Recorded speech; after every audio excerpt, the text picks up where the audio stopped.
मित्रांनो, नितीन गडकरीजी नेपोटिझमचे शिकार झालेत. तर मित्रांनो, झालं असं आहे की नितीन गडकरीजी यांनी इथेनॉल ब्लेंडेड पेट्रोल भारतात आणलं.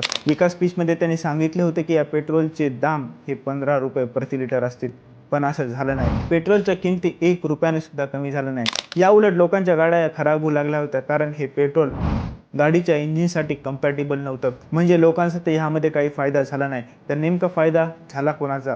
नितीन गडकरीजी रोड अँड ट्रान्सपोर्ट मिनिस्टर आहेत, पण त्यांचा सध्याचा कल हा पेट्रोलियम मिनिस्टरमध्ये जास्त दिसते, कारण त्यांची दोन्हीही मुलं इथेनॉल प्रोड्यूस करतात आणि विकतात. हा सर्व फायदा त्या 2 मुलांना झालेला आहे.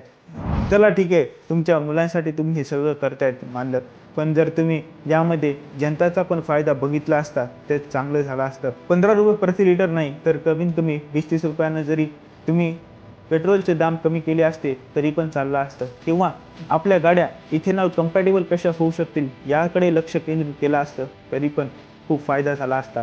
पण असं झालं नाही. मित्रांनो, तुम्हाला काय वाटतंय याबद्दल कमेंट करून मला नक्की सांगा. आणि हा व्हिडिओ आवडला असेल तर लाईक, शेअर, कमेंट आणि सबस्क्राईब करायला विसरू नका. थँक्यू.